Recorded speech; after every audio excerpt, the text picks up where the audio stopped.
Nasional Indonesia yang telah menyelesaikan eh, kuliah PSD-nya atau disertasinya di Wageningen University pada Desember kemarin eh, dengan beberapa publikasi mengenai selective breeding and genetic improvement for aquaculture. Eh, dan juga terima kasih kepada Pak Dekan yang telah menyempatkan hadir untuk dapat bersama dengan kita semua, dan juga kepada Director of Embryo Mbak Dea Lestari, SIK MSI, dan juga kepada seluruh kolega yang telah mensukseskan acara ini hingga saat ini, serta kepada seluruh hadirin sekalian yang telah menyempatkan hadir pada acara kali ini. Semoga acara kali ini menjadi eh, berkah di bulan Ramadan ini, karena kita sedang mencari ilmu bersama-sama. Seperti itu. Baik, untuk rangkaian acara pertama, mari kita dengarkan opening speech dari eh, Bapak Dekan Fakultas Perikanan dan Ilmu Kelautan IPB University, Profesor Dr. Insinyur Ferdinand Yulianda MSc. Saya persilahkan.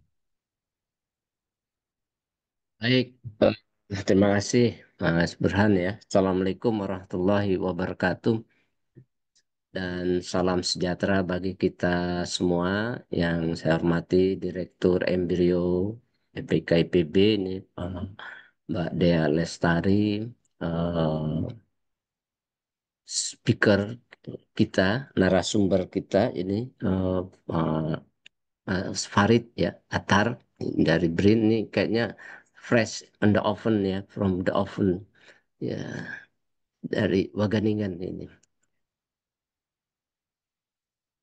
Kemudian juga Mbak Ocha ini katanya ngaku-ngakunya ajudan saya gitu ini. Mas Begin ya, ini member Embrio dan sekaligus Sekdep ITK ini, serta para hadirin yang mohon maaf saya tidak bisa satu persatu saya sapa gitu ya ini. Dan tentu hari ini merupakan hari yang penting bagi embrio dan juga bagi kita semua penggiat di dalam pengembangan keilmuan di perikanan dan kelautan, khususnya yang hari ini kita membahas terkait dengan tilapia. Ini mungkin salin tilapia ya ininya, karena tilapia ini dipaksa didorong-dorong dari air tawar ke menjadi brackish water dan kalau ke arah laut ini, dan itu menjadi suatu prospek yang menjanjikan ke depan karena tilapia saat ini menduduki posisi yang cukup tertinggi sebagai komoditi pangan, komoditi pangan di dunia ya ini, dan kita salah satu negara yang eh, memiliki potensi sumber daya tersebut gitu ya, bahkan di dalam proses bisnis tilapia kita memiliki suatu prestasi di dalam eh, kualitas ya ekspor tilapia dunia ya terbaik itunya ada di Indonesia, yaitu PT Regal Spring ya Indonesia ya ininya, atau Aqua Farm yang posisi ininya farmnya itu ada di Toba Lake ya, atau di Danau Toba itu. Dan tentu ini tidak hanya itu, ininya harapan kita akan ada regal-regal yang lainnya gitu ya di Indonesia yang bisa eh, memotivasi para ya, pentambak atau pembudidaya maupun pembisnis ya, termasuk juga bagi ini generasi-generasi yang kalangan muda ininya. Kita berharap mereka akan lebih banyak berkecimpung pada bisnis perikanan ininya. Dan ini akan berkorelasi juga dengan minat mahasiswa di sektor perikanan gitu ya. Dan ini adalah salah satu upaya kita menyampaikan kepada publik bahwa kita punya potensi yang sangat besar yang bisa kita manfaatkan, dan itu jangan dilewatkan begitu saja gitu itunya. Nah, artinya eh, kita coba ini bisa menggait kalangan-kalangan muda gitu ya, terutama ya, adik-adiknya Mas Begin gitu ya, ya. Tidak hanya disenyum-senyumin saja gitu, tapi suruh masuk perikanan gitu ininya, supaya belajar perikanan, termasuk salah satunya adalah tilapia. Nah, sekira genetic improvement ini adalah salah satu terobosan yang baru yang harusnya menjadi andalan kita di dalam meningkatkan kualitas budidaya tilapia di Indonesia ya ininya. Jadi justru transdisiplin ilmu ini harusnya kita ngeroyok rame-rame dari di sektor budidaya ini, ya bagaimana kita bisa mendorong ya kualitas dan kuantitas budidaya perikanan kita ini eh, maju secara pesat ya. Ini ti- agak ironis dengan potensi sumber daya yang diperlihatkan dengan kawasan perairan, kawasan budidaya yang sangat luas, tetapi kita belum mampu eh, menjadikan komoditi ikan ya, termasuk tilapia menjadi komoditi utama di dalam sektor ekonomi perikanan kita gitu. Ya, bahkan tidak hanya ekonomi perikanan, tetapi ekonomi pembangunan nasional kita ya. Nah, meskipun ini dibahas secara mikro oleh keynote speaker kita, Mas Farid, ininya mudah-mudahan ini menjadi insight tersendiri ya, yang mampu menarik simpul-simpul keilmuan lainnya yang bisa mendorong juga untuk kemajuan budidaya tilapia ini. Terima kasih, Embrio. Tetap semangat idenya untuk terus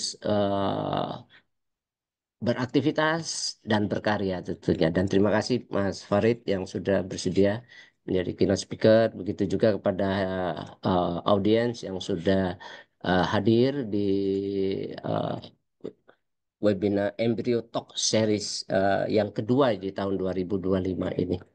Terima kasih. Enjoy ya ya seminar ya. Assalamualaikum warahmatullahi wabarakatuh. Waalaikumsalam warahmatullahi wabarakatuh. Terima kasih Pak Dekan atas sambutannya, atas opening speech-nya. Benar sekali, banyak sekali hal menarik mengenali tilapia ke depannya, terkait dengan juga mendukung program makan bergizi gratis, eh, dan juga beberapa hari yang lalu juga ada perbincangan tentang revitalisasi tambak-tambak di daerah Pantura dengan Bupati Indramayu dengan KKP seperti itu. Baik, untuk rangkaian acara selanjutnya mungkin kita akan langsung saja untuk mengundang Mas Farid memberikan materinya. Kepada Mas Farid, apakah sudah Dulu aja, Mas. Iya. siap? Ya, mungkin sebelum sebelum Mas Farid ini kita foto dulu lah ya. Oh, oke Pak. Baik, boleh. Kita, Cukup ramai karena ini ini orangnya. ininya masih belum dibuka semua ini face-nya gitu. Baik, mungkin kita bisa berfoto terlebih dahulu. Ini banyak Bapak Ibu dari ini juga Pak, Nah, ini kan apa baru namanya kelihatan terlihat praktisi nih, cerah. praktisi pengusaha juga Pak nih Pak. Ya, alhamdulillah. Relate Praktisi ya. pengusaha harus bergabung, ya bersatu Baik, kita dengan para saintis. ini cukup banyak, jadi mungkin ada 5 kali kita mengambil eh, tangkapan layar. Di saya tiga Baiklah, Mas. bertiga. Ya. Oke, Oh, berarti drop baik. ya. Saya juga 5 nih. Oke, bisa tiga aja nanti dari saya boleh. Oke, baik. Saya tangkapan layar pertama. Cheese. Oke, saya simpan dulu ya. Sebentar.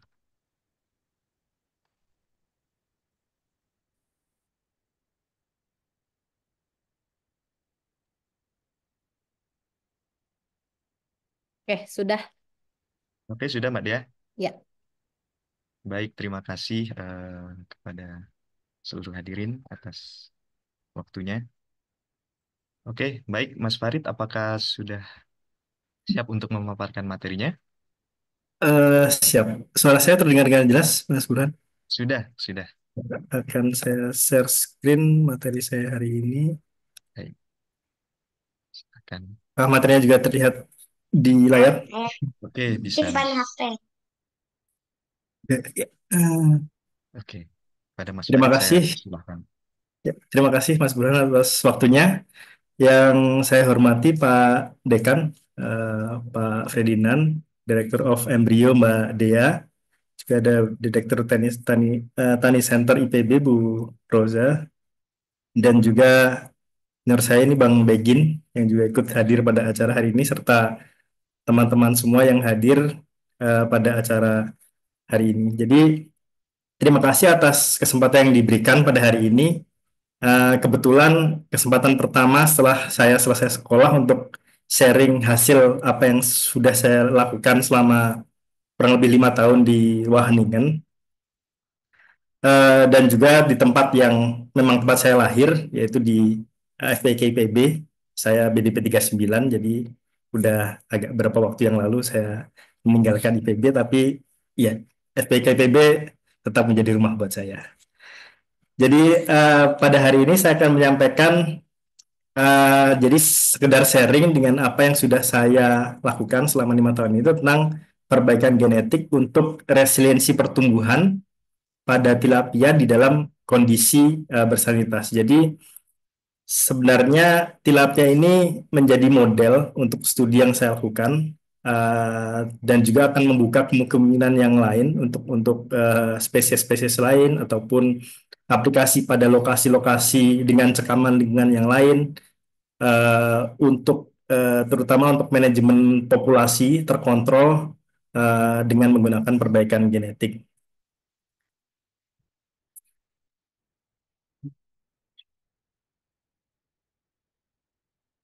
Jadi seperti kita ketahui bahwa eh, aquaculture production itu tersebar dari mulai inland aquaculture sampai dengan open water aquaculture. Jadi di inland aquaculture kita mempunyai ras, kolam tanah, kolam beton, bioflok aquaponik, dan juga di open water baik di perairan tawar maupun perairan laut dari mulai keramba jaring apung di danau maupun keramba jaring apung di laut. Demikian juga dengan tren adanya peningkatan pada tebar dari mulai sistem ekstensif, semi intensif dan kemudian intensif. Beberapa contoh saya sampaikan pada slide ini bentuk-bentuk sistem budidaya. Pertama kolam, kolam tanah maupun kolam beton, budidaya indoor baik menggunakan freshwater maupun indoor menggunakan marine water maupun di keramba jaring apung baik dari danau maupun di open water system. Nah, tentunya adanya beragamnya aquaculture production system itu akan mengintroduksi stressor bagi ikan-ikan yang kita pelihara di media budaya tersebut. Eh, Dalam kesempatan ini, saya mencoba mengkategorikan stressor itu menjadi tiga. Yang pertama adalah natural atau environmental factors, jadi yang terintroduksi dari sistem budaya itu sendiri.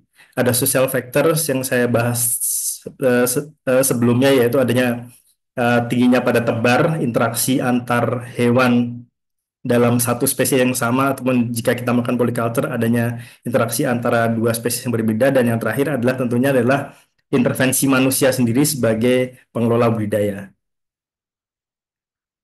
Nah, salah satu contoh yang kita ketahui sekarang bahwa misalnya kita melakukan budidaya di lingkungan tambak atau brackish water ponds, ini adalah data yang saya dapatkan ketika kami melakukan penelitian di Pantura, terjadinya fluktuasi salinitas yang sangat beragam dari 10 sampai 2 kurang lebih 5 sampai 25 ppt setiap hari, dan juga di tambak-tambak tradisional kita tidak menggunakan aerator sehingga terjadi juga daily diurnal dissolved oxygen fluctuation. Jadi terjadi fluktuasi oksigen harian. Nah, apa impact stressor atau fluktuasi lingkungan tersebut pada ikan?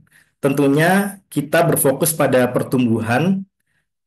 Jadi ikan itu ketika terkena stres akan mempengaruhi penurunan feed intake, juga akan mempengaruhi optimalisasi penyerapan energi ataupun biomasa yang pada akhirnya juga akan secara tidak langsung akan berpengaruh terhadap pertumbuhan. Tetapi bagaimanakah kita mengukur pertumbuhan tersebut? Jadi pada umumnya kita mengukur pertumbuhan hanya menggunakan pertumbuhan harian atau menggunakan pertumbuhan mutlak.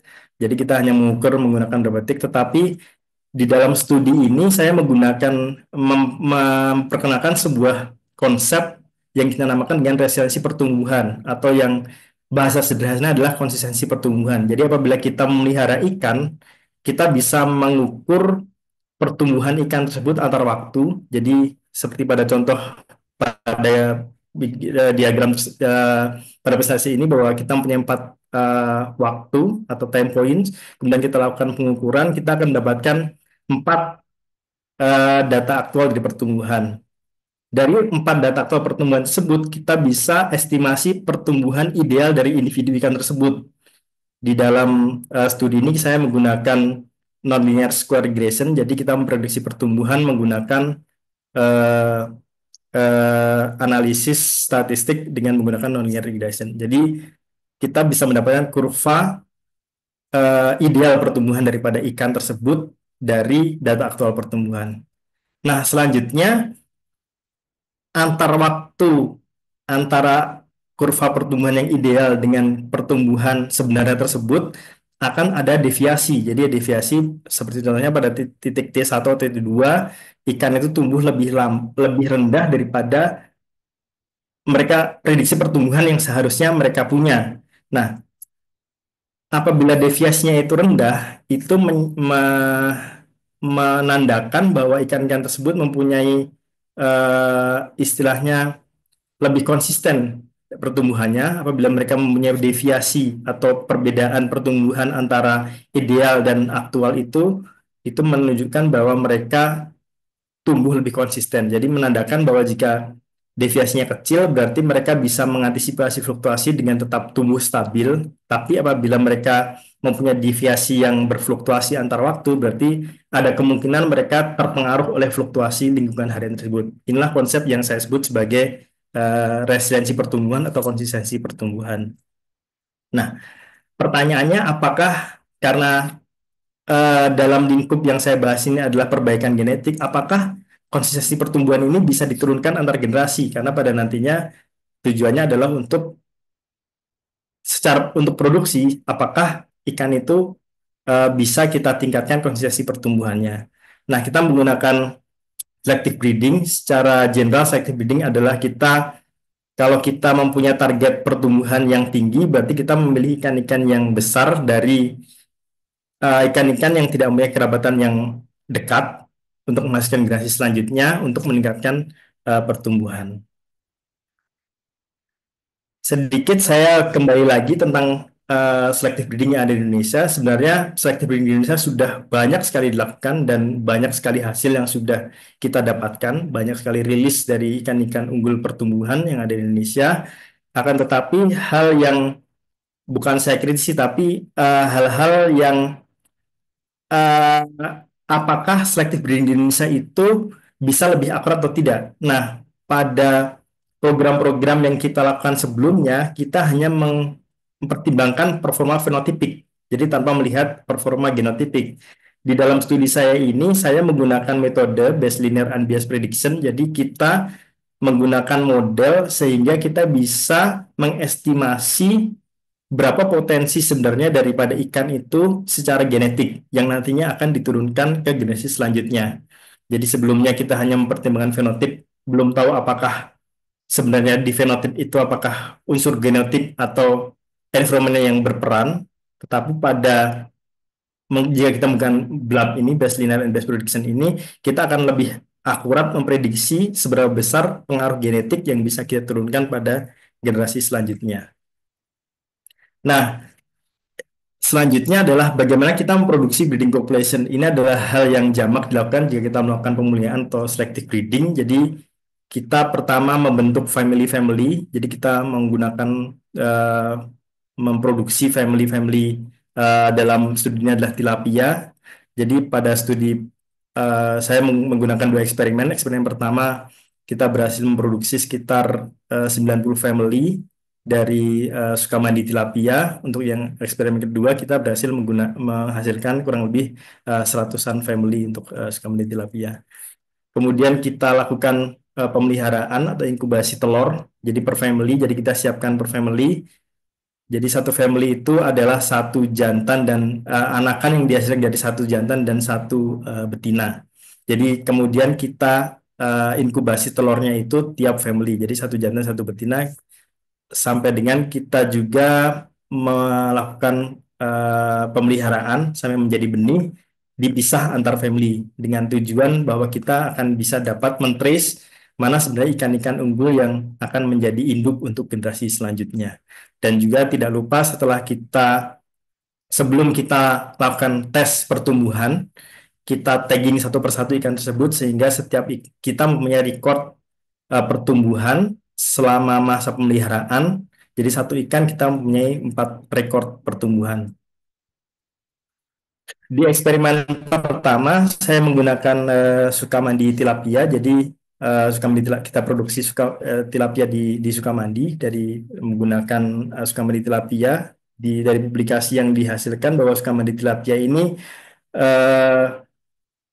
secara tidak langsung dia adalah integrasi antara ikan nila hitam Orchromis niloticus dan juga ada integrasi juga dari tilapia biru atau aureus, sehingga pada paper yang saya hasilkan pertama ini base population itu menyatakan bahwa keunggulan pertumbuhan tilapia itu didapatkan daripada nila hitam dan kemampuan adaptasi dia di lingkungan bersalinitas itu didapatkan dari tilapia biru atau aureus. Jadi setelah kita produksi family-family, kemudian kita challenge family-family atau ikan-ikan tersebut uh, di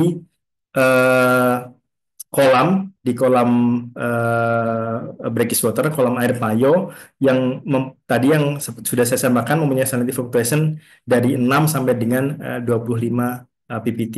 Selain itu juga kita tidak menggunakan aerasi sehingga terjadi juga fluktuasi kadar oksigen 2 sampai dengan 6 ppt. Pada slide ini saya sampaikan bahwa kita memproduksi ikan air tilapianya di freshwater di Sukamandi. Kemudian untuk challenge-nya kita lakukan di Breakwater atau air payo di kawasan Pantura Karawang, Indonesia.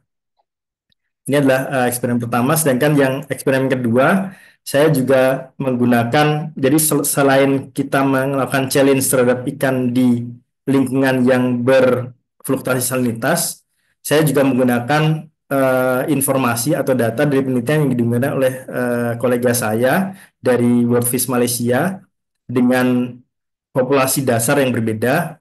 Untuk yang salinity fluctuation tadi kita menggunakan Sukamandi tilapia, untuk yang non-aerated ponds ini, jadi kita membandingkan antara kolam-kolam yang tidak menggunakan aerator dengan kolam yang menggunakan aerator, kita menggunakan base gift tilapia dengan fluktuasi oksigen harian 2 sampai dengan 7 ppt. Hasilnya seperti apa?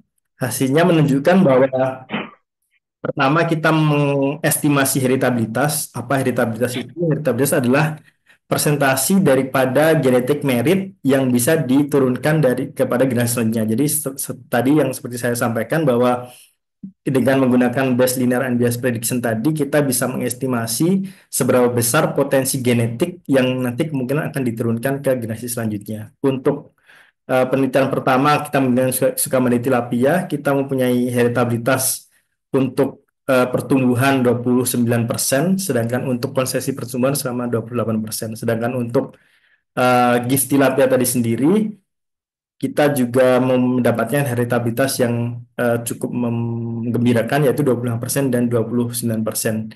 Kita juga melihat di sini bahwa terjadi perbedaan heritabilitas antara untuk pertumbuhan, jadi heritabilitas antara lingkungan yang dengan menggunakan lingkungan yang mempunyai stresor dengan tidak adanya stresor tadi tidak ada perbedaan yang besar. Akan tetapi jika kita mengintroduksikan trait yang baru yaitu konsistensi pertumbuhan, terjadi perbedaan. Jadi pada lingkungan-lingkungan yang lebih terdapat stresor, konsistensi pertumbuhannya lebih lebih terekspresi genetiknya dibandingkan jika kita mengintroduksikan ikan pada lingkungan-lingkungan yang mempunyai stresor lebih rendah. Jadi dalam artian ekspresi genetik daripada konsistensi pertumbuhan itu lebih terlihat pada lingkungan-lingkungan yang berfluktuasi atau mempunyai sekaman lingkungan. Hal ini sangat wajar karena memang kemungkinan adanya sekaman lingkungan itu membuat ikan mengekspresikan genetiknya pada konsistensi pertumbuhan tersebut. Selanjutnya, apakah konsistensi pertumbuhan ini penting? Jadi, saya mencoba untuk mengkalkulasi economic value daripada konsistensi pertumbuhan tersebut. Jadi, seperti yang sudah saya bahas di awal, bahwa kita mempunyai 4 titik record untuk berat ikan, kemudian kita hitung deviasi antar waktu.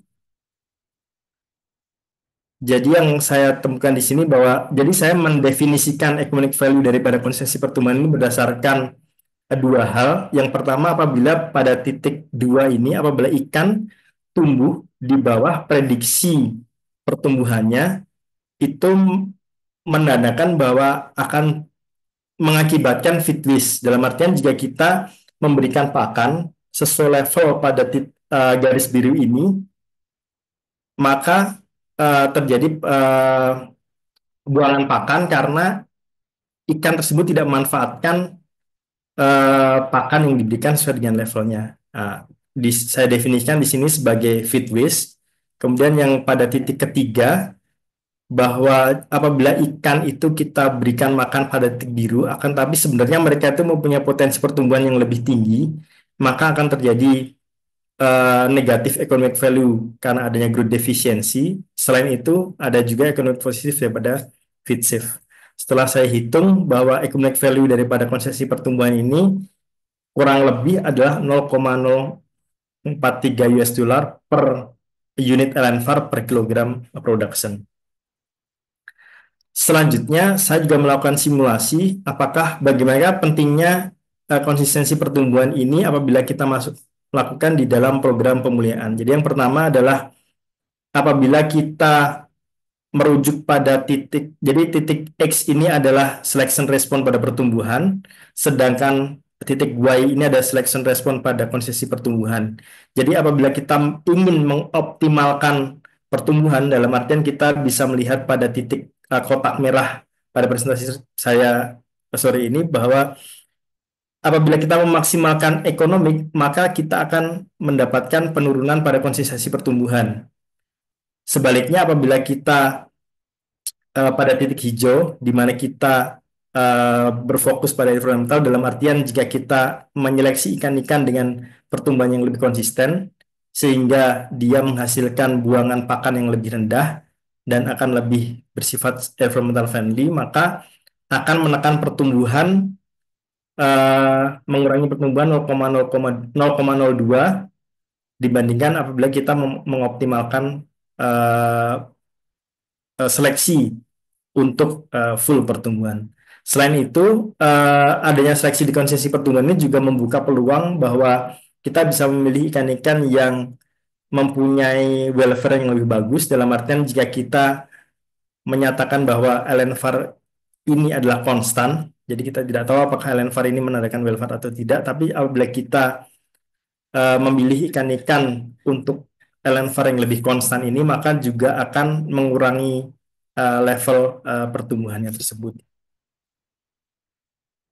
Jadi apa yang bisa kita ambil pada hari ini, jadi memang sedikit agak complicated, tetapi model daripada konsistensi pertumbuhan ini bisa diturunkan antar generasi. Dan seperti kita lihat bahwa apabila kita melihat untuk pertumbuhan sendiri tidak ada perbedaan antara heritabilitas antara di lingkungan yang dengan cekaman atau tidak. Akan tetapi apabila kita mengintroduksikan konsepsi pertumbuhan ini, kita bisa melihat bahwa terjadi perbedaan antara lingkungan dengan cekaman tinggi dan lingkungan dengan cekaman rendah. Selain itu, dengan adanya konsepsi pertumbuhan ini, kita bisa lebih memprediksi pertumbuhan sehingga bisa menghasilkan cost saving. Selain itu ada positif economic respon yang bisa kita harapkan daripada meningkatkan konsistensi pertumbuhan dengan breeding program. Selain itu, mengimplementasikan breeding BLAB, Best Linear Bias Production di selective breeding di Indonesia ini sangat penting karena kita akan bisa lebih akurat memprediksi berapa banyak potensi genetik yang bisa kita ambil untuk menghasilkan generasi selanjutnya.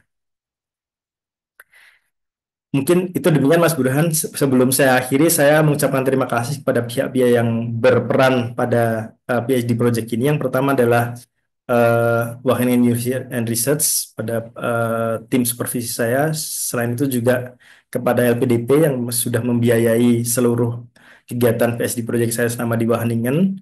Selanjutnya adalah dari Kupon Stichting, Kementerian Kelautan Perikanan, Worldfish, serta afiliasi tempat saya bekerja, Badan Riset Inovasi Nasional. Oh ya, sebelumnya terakhir ada pesan sponsor. Jadi untuk presentasi hari ini itu tidak hanya berhenti pada presentasi ini, tetapi model yang saya gunakan pada studi ini bisa diaplikasikan pada berbagai macam spesies dengan pada lingkungan-lingkungan yang berbeda, dengan tujuan-tujuan seleksi yang berbeda-beda.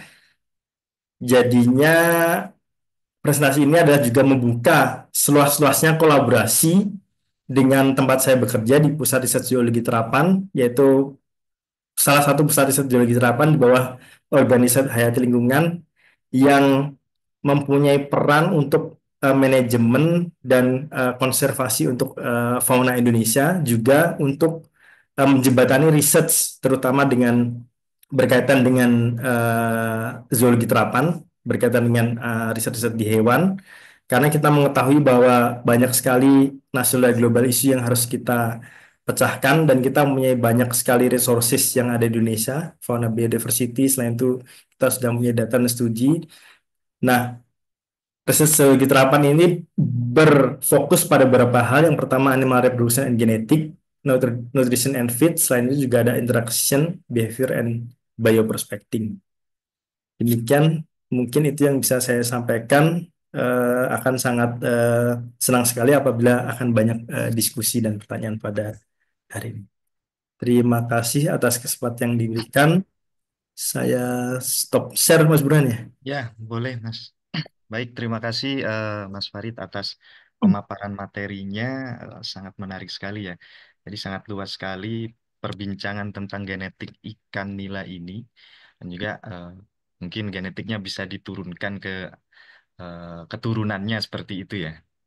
Sekitar 20 atau 30% itu tadi.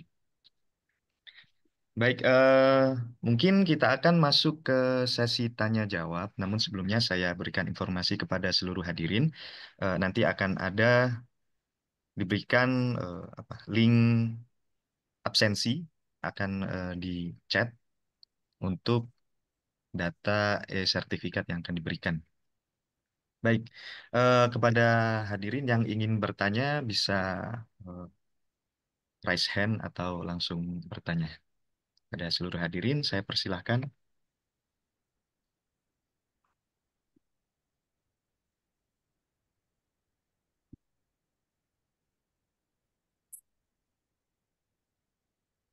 Itu ada yang raise hand. Oke, boleh, silahkan. Silakan Bapak Agung Lutfi Fauzan.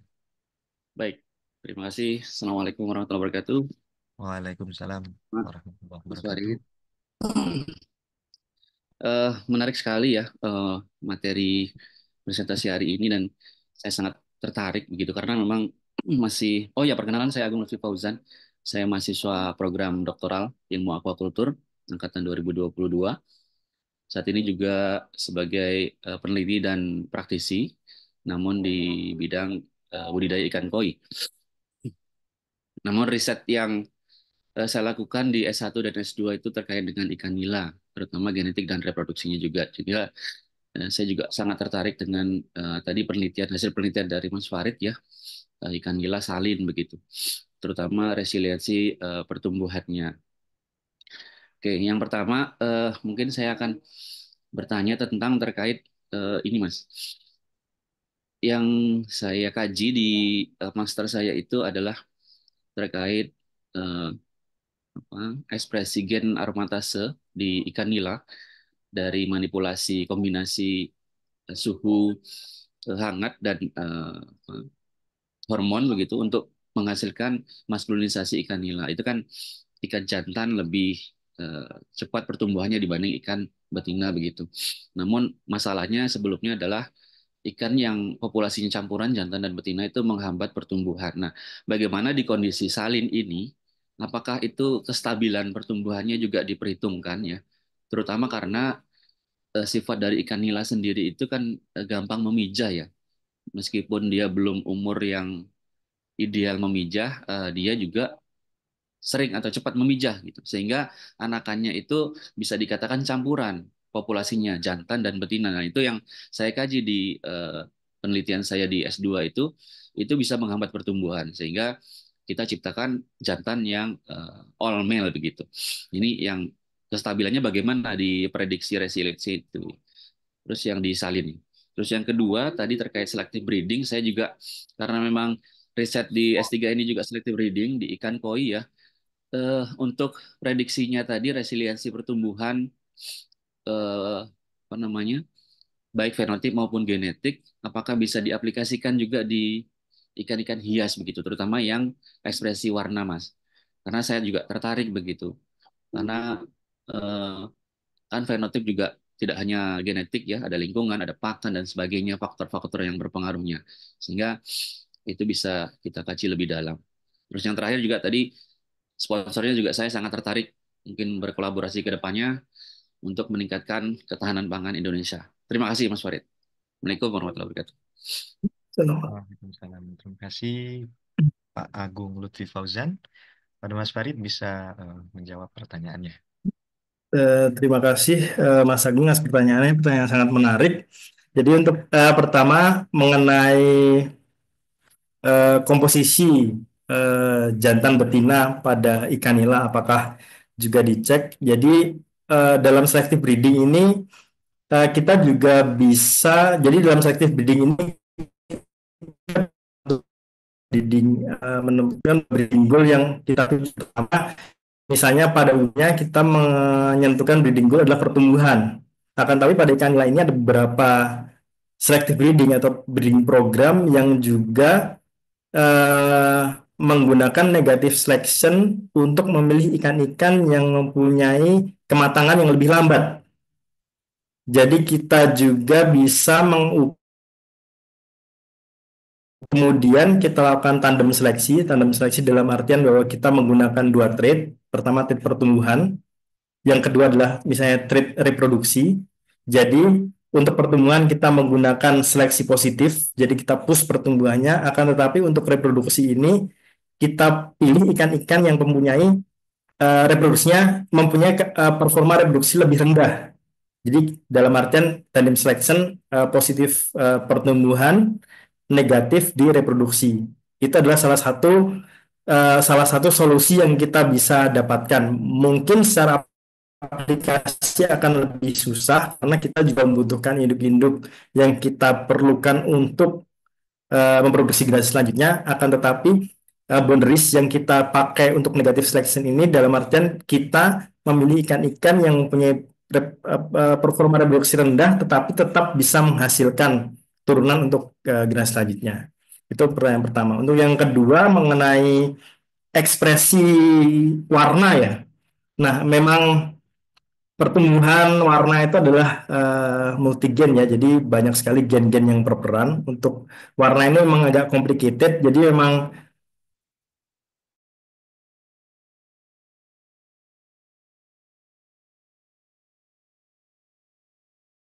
ya, contoh salah satu hal yang menarik adalah seleksi di penyakit ya. Seleksi penyakitnya paling kita bisa mendapatkan SNP-nya atau single nucleotide polymorphism yang bisa menentukan sebenarnya itu mengkodekan salah satu ketahanan terhadap penyakit tertentu itu akan dengan sangat mudah. Akan tetapi untuk pertumbuhan dan warnanya akan lebih sangat susah. Jadi mungkin kalau untuk warna ini solusi yang bisa diberikan adalah mungkin dengan melakukan mengkuantifikasi warna yang ada, mengkuantifikasi warna yang ada ataukah warna ataukah bentukan dari eh, karena kalau misalnya tadi koi tidak hanya ekspresi warnanya tapi mungkin komposisi atau bentuk warna itu mungkin juga bisa kita kuantifikasikan. Mungkin itu juga bisa menjadi salah satu solusi untuk melakukan seleksi di ikan koi apabila kita ingin melakukan seleksi untuk warna ataupun bentuk yang lebih baik. Demikian. Untuk yang terakhir, kolaborasi sangat terbuka sekali. Terima kasih. Demikian Mas Ya, Burhan, semoga menjawab pertanyaan Mas Agung. baik Pak Agung, apa ada Terima pertanyaan? kasih Mas Burhan. Oke, baik, terima kasih atas jawabannya Mas Farid. Baik, selanjutnya Pak ada pertanyaan kembali dari hadirin. Saya persilahkan. Nanti mungkin selanjutnya bisa ada pertanyaan dari chat dulu terlebih dahulu, Mas Farid ya. Jadi Ya, silahkan Mas. ada satu pertanyaan dari Kurnia Anggraini Rahmi. Terima kasih atas pemaparannya Pak Farid. Izin bertanya, untuk selective breeding ini, apakah menggunakan nilai strain yang sama atau seperti persilangan hibrid untuk menghasilkan benih yang unggul? Terima kasih. Langsung saja Mas Burhan ya, yang pertamanya. Ya. Jadi untuk yang apakah menggunakan nilai dengan strain yang sama atau seperti persilangan hibrid? Jadi untuk selective breeding yang dilakukan di Sukamandi tilapia ini kita menggunakan base population Sukamandi tilapia, jadi kita tidak ada persilangan antara tilapia. Akan tetapi studi yang kami lakukan untuk mengkarakterisasi sebenarnya asalnya dari mana sih Sukamandi tilapia ini, ternyata Sukamandi tilapia itu ada integrasi antara Phorenchromys sinatus dan aureus. Jadi kita tidak menyilangkan, tetapi mungkin basic dari Sukamandi tilapia sendiri itu sebenarnya sudah ada integrasi daripada tilapia aureus atau blue tilapia. Sedangkan untuk yang kedua, untuk yang gift tilapia itu murni menggunakan gift tilapia. Saya lupa kalau tidak salah generasi ke-13 yang kita akan karena ada kerjasama antara Wageningen dengan World Fish di Malaysia. Demikian Mas Bro. Oke, Semoga baik, bisa terima menjawab. kasih jawabannya. Jadi untuk yang di Sukamandi itu berarti sudah ikan persilangan ya seperti itu Mas Farid. Ya, tidak tidak mungkin tidak sengaja atau tidak tahu, tapi setelah dilakukan analisa terjadi adanya integrasi daripada bulu tilapia terhadap Orchromis stenoticus tersebut. Oke, baik. Demikian. Selanjutnya untuk pertanyaan kedua dari Rahma Aulia. Mohon izin bertanya dalam chat karena sedang tidak memungkinkan untuk on cam. Terima kasih atas paparannya Pak Farid. Saya ingin bertanya bagaimana high stressor dapat meningkatkan ekspresi gen pertumbuhan, apa tidak menghambat pertumbuhannya karena mengaktifkan ekspresi gen HSP. Terima kasih sebelumnya. Terima kasih, pertanyaan yang sangat menarik. Ini mungkin terkait dengan bagaimana saya tadi mengukur ekspresi apa heritabilitas antara konsensi pertumbuhan di lingkungan dengan sekaman dan dengan sekaman yang rendah ya. Jadi untuk pertumbuhan di salah satu studi yang menyatakan bahwa pertumbuhan pun tidak berbeda nyata lebih rendah di lingkungan dengan sekaman tinggi. Akan tetapi untuk konsistensi pertumbuhan itu ternyata ekspresi gennya itu lebih terlihat di lingkungan dengan sekaman tertinggi. Jadi ini belum ada studi lanjutan tentang ini. Mungkin ada gen-gen penyandi yang bertanggung jawab khusus atau berbeda dengan gen pertumbuhan, tapi saya kira tidak ada perbedaan yang spesifik. Mungkin memang secara genotip. Jadi ketika karena LNVAR atau konsistensi pertumbuhan ini mengukur ekspresi gen apakah konsisten pertumbuhan di lingkungan cekaman tinggi atau tidak, dia akan lebih terekspresi di lingkungan dengan cekaman yang tinggi dibandingkan dengan uh, lingkungan yang mempunyai cekaman rendah, karena memang dia mungkin ada gen-gen yang berfungsi untuk menjaga kestabilan pertumbuhan, jadi sehingga dia untuk tetap menjaga keseimbangan pertumbuhan itu dia akan terekspresi karena adanya cekaman cekaman lingkungan tersebut. Hal sebaliknya terjadi apabila kita menaruh ikan di lingkungan tadi misalnya dengan cekaman lingkungan yang rendah, kemungkinan tidak terekspresi karena tidak ada cekaman yang dapat mungkin mengaktifkan atau membuat gen tersebut berekspresi. Ya, demikian, Mas Bram. Untuk studi tentang ekspresi gen HASP tidak ada, belum ada studi lanjutan mengenai hal tersebut. Terima kasih. Oke, baik. Terima kasih Mas Farid atas jawabannya. Mungkin ada beberapa pertanyaan lagi dari hadirin. Bisa raise hand.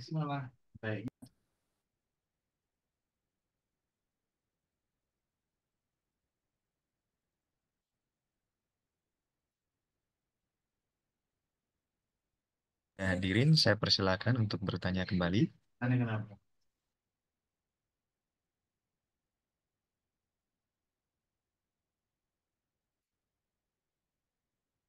Mungkin sambil menunggu pertanyaan Mas Burhan, jadi sebenarnya untuk selective breeding ini setelah beberapa bulan saya sampai di eh, setelah menyelesaikan studi dan juga bertemu dengan teman-teman yang juga bergerak untuk arah restocking ikan dan segala macam, saya juga ada menemukan sebuah insight yang menarik bahwa ternyata selective breeding ini tidak hanya berguna untuk ikan-ikan yang nantinya ke arah pangan, tapi juga mungkin selective breeding ini dalam artian bukan selective breeding ya, tapi metode best linear and best production dalam artian kita manajemen populasi terkontrol tersebut juga bisa digunakan untuk melihat apakah ikan-ikan yang akan kita gunakan untuk restocking itu sebenarnya kompatibel nggak dengan apa yang ada di lingkungan. Khawatirnya ketika kita melakukan domestikasi, ini saya berbicara dalam lingkup domestikasi, jadi ikan-ikan yang didomestikasi itu biasanya kan kita mempunyai indukan yang lebih sedikit dibandingkan di alam. Nah, itu dikhawatirkan terjadi penurunan keragaman genetik yang apabila kita lakukan restocking, maka keragaman genetiknya itu justru akan memperburuk kondisi di alam. Nah, dengan mengaplikasikan selective breeding di area domestikasi ini, kemungkinan kita akan bisa lebih memperbesar populasi, memperbesar keragaman genetik, sehingga ikan-ikan yang kita restocking ini pada nantinya tidak mempunyai gap yang terlalu tinggi keragaman genetiknya dengan ada yang di alam. Mungkin mungkin itu salah satu insight yang apabila kita tidak ingin, karena saya lihat selama ini selective breeding hanya untuk produksi pangan, aquaculture, tapi ternyata selective breeding ini sebenarnya bisa juga berguna untuk memproduksi ikan-ikan sebagai kandidat restocking untuk perbaikan populasi di alam. Demikian. Oh, berarti setiap lokasi itu bisa menjadikan perbedaan itu tadi ya Mas ya. Itu tadi ya. Ya. Mungkin ada pertanyaan lagi dari Kurnia Anggraini. Oke, Pak izin bertanya kembali. Tadi sempat dijelaskan kalau Nila Sukamandi menggunakan generasi ke-13. Kebalik sepertinya. Yang GIF yang generasi ke-13. Ya, betul. GIF generasi ke-13. Jadi bukan Sukamandi. Jadi Sukamandi itu kita menggunakan generasi kelima. Kalau GIF itu karena memang program GIF yang ada di WordFish itu sudah established sangat lama. Dan pada data yang saya gunakan untuk studi saya itu menggunakan GIF kalau tidak salah generasi ke-13.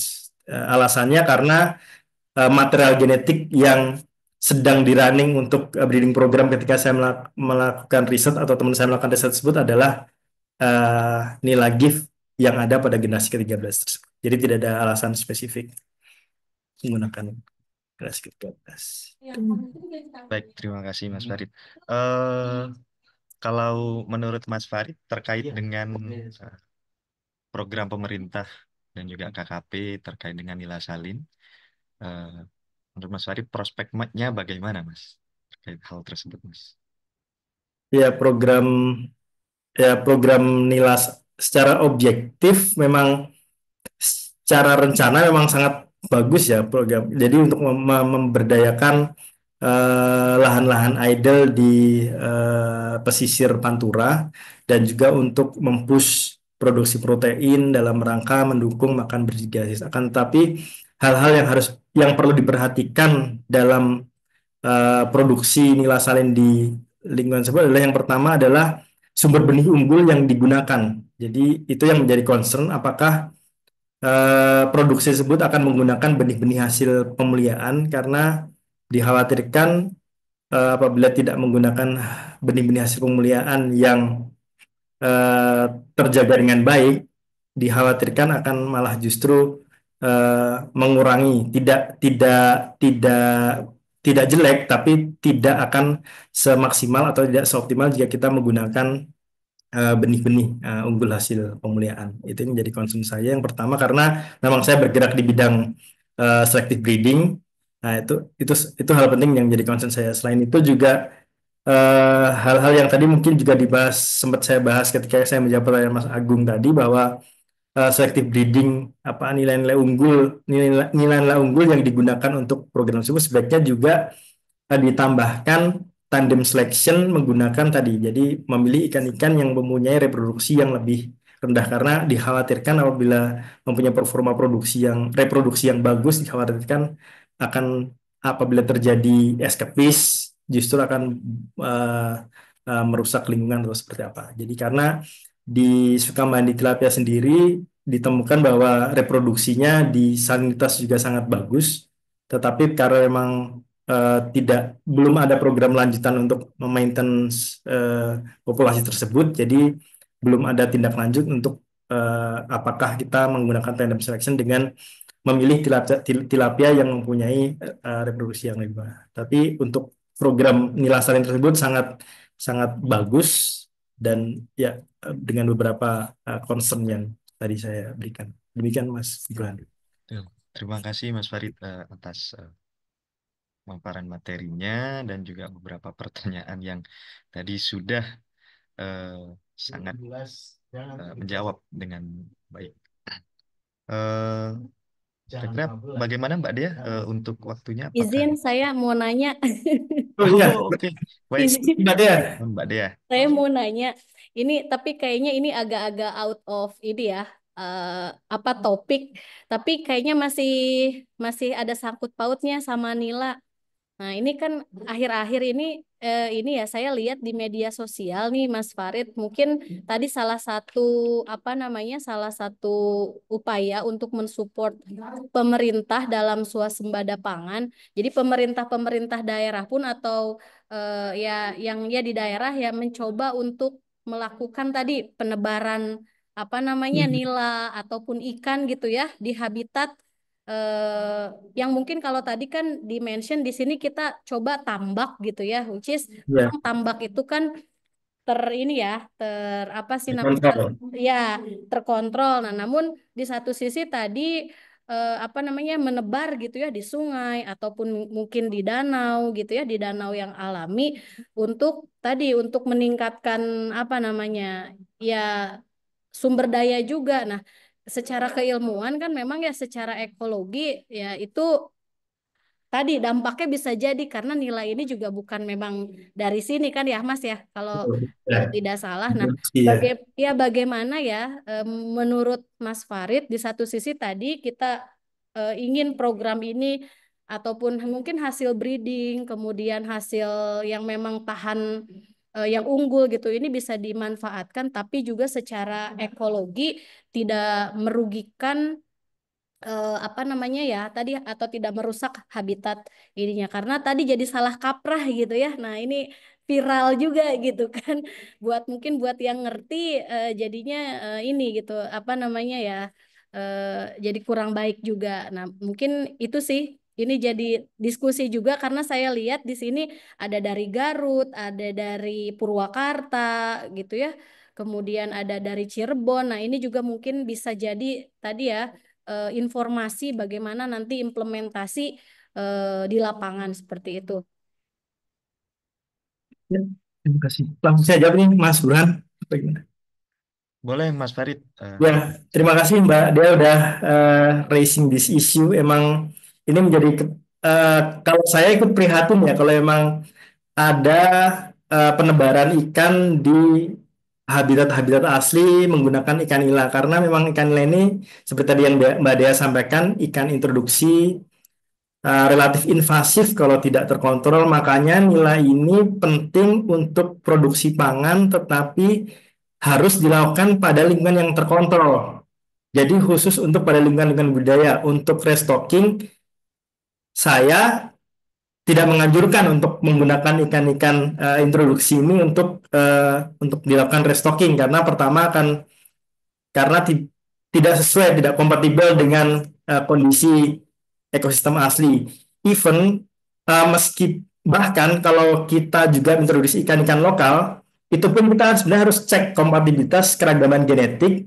Tadi yang seperti saya bahas dengan Mas Burhan, apakah ikan-ikan pertama ikan nila sudah tidak cocok dengan ekosistem alam.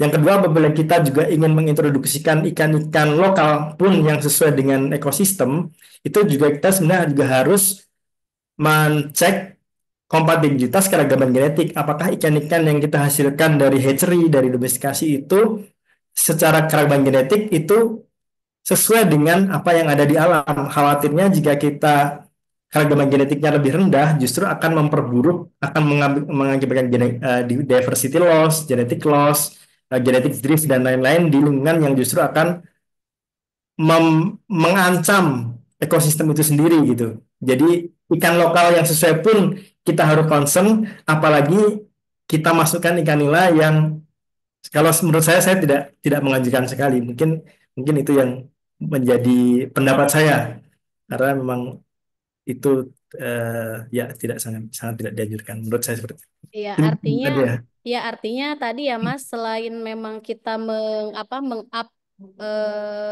ya informasi atau ilmu mengenai ini juga ya, tadi langkah baiknya kita juga memang bersama-sama nih Ya, memberikan informasi yang komplit gitu ya, karena coba deh kita search di Google aja gitu ya, tebar benih nila.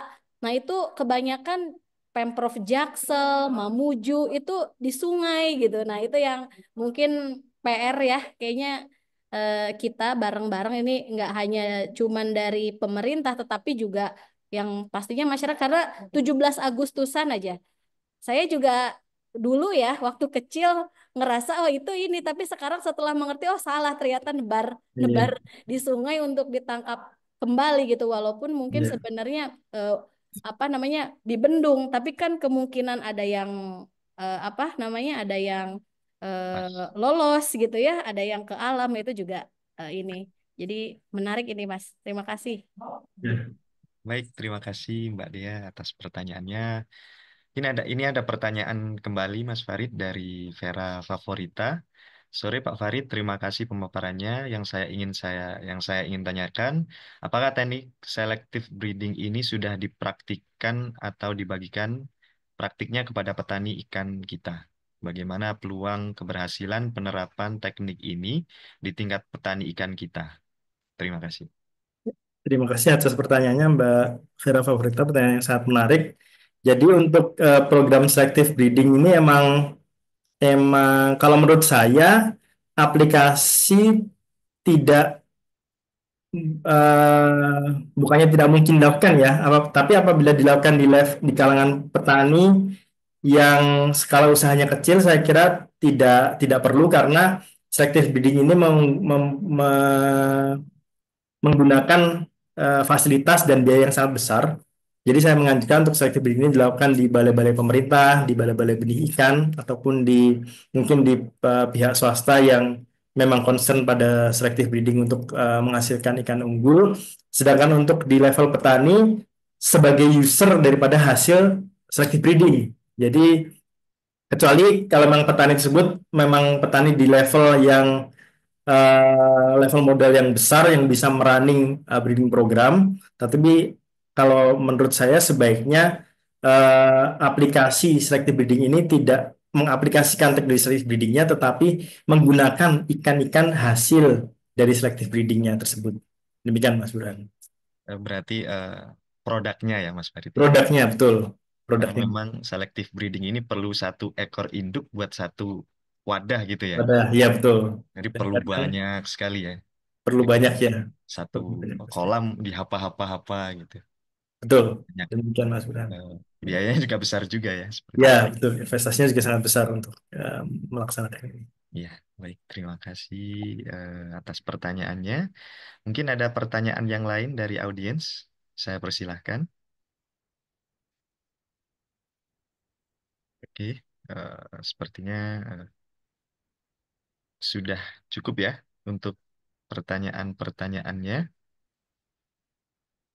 Kepada audiens, saya persilakan untuk mengisi absensi yang ada di eh, meeting chat berikut. Ya, baik. Sepertinya sudah menginjak 1 jam lebih ya untuk obrolan kita Mas pada Farid, Mas Burhan, izin ya. tadi ada audiens minta materi. Nah, ini jika berkenan mungkin nanti kita share materi Oke. boleh ya, beserta Ya, sertifikat. Nanti kita akan kirimkan ke ini ya, ke apa namanya, ke email masing-masing nanti setelah apa namanya, setelah presensi ya. Baik, baik, baik. Oke, oke Mbak Dea, seperti itu. Sebelumnya saya ingin mengundang Ibu Rosa. Kira-kira Ibu Rosa ada atau mungkin bisa memberikan sedikit perspektif atau feedbacknya dari Tani dan Nelayan Center. Apakah masih ada Ibu Rosa? Oke, sepertinya sedang ada meeting lainnya ya. Baik, kalau begitu saya ingin memberikan kesempatan kepada Mas Farid untuk memberikan closing statement-nya untuk pertemuan pada hari ini. Kepada Mas Farid, saya persilahkan. ya. Terima kasih kembali atas waktunya Mas Burhan. Jadi eh, saya tidak mempersiapkan closing statement karena jadi yang pertama bahwa memang eh, jadi improvement dengan menggunakan program yang lebih akurat ini penting karena akan bisa meningkatkan optimasi budaya perikanan, terutama tadi apabila kita ingin eh, menggunakan ikan-ikan untuk mensupport misalnya revitalisasi Pantura dengan ikan nila. Eh, Demikian. Terus yang kedua bahwa ternyata eh, trade-trade untuk yang berkaitan dengan cekaman lingkungan ini sangat penting tidak hanya untuk produksi ikan-ikan yang nantinya digunakan untuk pangan seperti aquaculture, tapi juga penting untuk ikan-ikan sebagai tadi yang seperti Mbak Dea sampaikan untuk restocking dan demikian. Itu juga jadi dengan mengoptimalkan program selective breeding untuk ikan-ikan yang menjadi kandidat restocking itu juga juga penting. Itu kedua, terus yang terakhir bahwa kolaborasi akan sangat penting. Jadi kolaborasi tidak hanya dari jadi kita tidak hanya mempush dari sisi genetik tetapi dari semua lini, dari nutrisi, dari lingkungan, dari penyakit, bahkan juga dari di luar aquaculture seperti contohnya tadi misalnya kita dengan teman-teman yang concern di konservasi itu juga sangat penting. Jadi mungkin itu Mas Burhan closing statement saya. Terima kasih. Baik, terima kasih Mas Farid atas closing statement-nya. Mungkin eh, saya juga berterima kasih kepada seluruh audiens yang berkenan hadir dan menyempatkan hadir pada sore hari ini.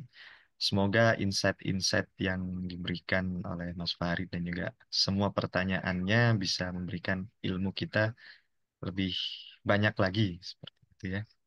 Terima kasih juga kepada seluruh panitia yang telah menyelenggarakan ETS ini, ETS Embryo Talk Series seri kedua pada tahun 2025 ini. Saya juga mohon maaf apabila ada salah perkataan atau perbuatan. Eh, Mungkin saya tutup saja. Terima kasih. Wassalamualaikum warahmatullahi wabarakatuh. Waalaikumsalam. Waalaikumsalam warahmatullahi wabarakatuh. Farid, Bapak Ibu, terima kasih. Terima kasih semuanya. Nanti Terima kasih ditunggu Mas ya Farid. diskusi selanjutnya. Mudah-mudahan bisa berkolaborasi Siap. Nanti lebih ketemu lanjut. lagi dengan Mbak Dea, Mas Begin, Bang Begin. Terima kasih Ya. Pak Agung, Terima kasih, Mbak Dia. Jangan lupa Bu untuk Linda. embrio selanjutnya, ETS selanjutnya Mbak Dea, dan yang lainnya. Siap. Nanti insya Allah bulan depan dengan ini ya kolaborasi dengan Tani Nelayan Center. Jadi kita me, apa, memperingati Hari Nelayan. Jadi bulan depan April setelah puasa ya Bu Ocha ya. Siap-siap, mohon izin tadi lagi rapat, maaf Mas Burhan. Bang Farid, keren banget itu tadi selective breedingnya. Aduh ya, keren-keren ilmunya. Bisa nanti collab dengan kita ya Bang. Siap, siap, siap. Embrio dengan TNC gitu. Adik kakak aja kita ya Bang Nah, Farid. Siap. Mau Kakak Ya, Ocha, bulan depan Kakak itu Ocha. tanggal 6 April itu Hari Nelayan. Jadi rencana 15 April nih Mbak Dea kita lakukan ya. Ya, siap. Mau ada Siap. launching, kita mau kerja bareng dengan Lapor Iklim, Kompas gitu untuk launching kuesioner untuk nelayan. Nah, sebenarnya, nah ini coba nih kita penyamaan persepsi. Kalau pembudidaya ikan itu kita sebut petani nelayan, petambak, atau nelayan nih. Nah, kita sekalian diskusi nih. Ayo. Ini baik, pakar-pakar BDP ada di sini semua Ini nih. BDP Monggo. semua nih Kita Bu diskus di di sini sini Bu. sebelum Ada ditutup. praktisi juga banyak tadi Bu Vera, siapa banyak Heeh. tadi. Gimana tuh izin bertanya? Kan kebetulan kami di Tani dan Nelayan Center. Kalau petani kan, well sudah kelihatan jelas sekali ya ininya apa definisinya begitu. Ya. Nah, nelayan, ya memang saya baru 2 tahun nih Bang Farid di nelayan. Sebelumnya saya memikirkan cuan-cuan-cuan terus Bang di Science Technopark atau Lembaga Kawasan Sains dan Teknologi. Jadi bagaimana menghilirisasi dari invention ke innovation gitu. Jadi invensi ke inovasi. Jadi hubungannya dengan praktisi terus gitu ya sampai pernah meeting juga sama Sembilan Naga gitu ya, Pak TW. Deg-degan itu waktu meeting sama beliau. Ajudannya banyak banget. Nggak boleh no picture waktu dengan beliau. Nah, jadi, nah kalau ini juga Mas Burhan nih, Bang Farid dan Bapak Ibu lainnya di sini. Kalau eh, pemilik tambak itu kita sebut eh pembudidaya ikan, petani ikan, atau bagaimana? Yang umumnya pembudidaya, Bu. Pembudidaya kan ya? Ya. Oke, pembudidaya. Oke, budidaya. karena siap pembudidaya ya, dan masuk ke nelayan kan? Karena yang dibudidaya ikan, ya nggak sih? Ya, Kalau kalau Gimana nelayan Pak itu Farid? menangkap apa gimana, Bu? Terminologinya nih, kita ke terminologi. Ini ada Mas Fakta-fakta Wildan ini juga dong nih ini ya. dari BDP nih Bu. Karena BDP banyak nih di sini tuh, Bang Wildan ya, baru on cam dia. Salah satu dewan kalau pakarnya boleh ini adikku sharing, ganteng ini. Pak Agung boleh, monggo Pak Agung, insight-nya Pak ya, Agung. kalau boleh sharing, kebetulan saya juga apa ya menggeluti ikan koi ini kurang lebih baru 8 tahun ya. Jadi kalau di ikan-ikan konsumsi mungkin pembudidaya gitu ya. Tapi kalau di Oke, ikan koi biasanya selain pembudidaya juga breeder, Bu.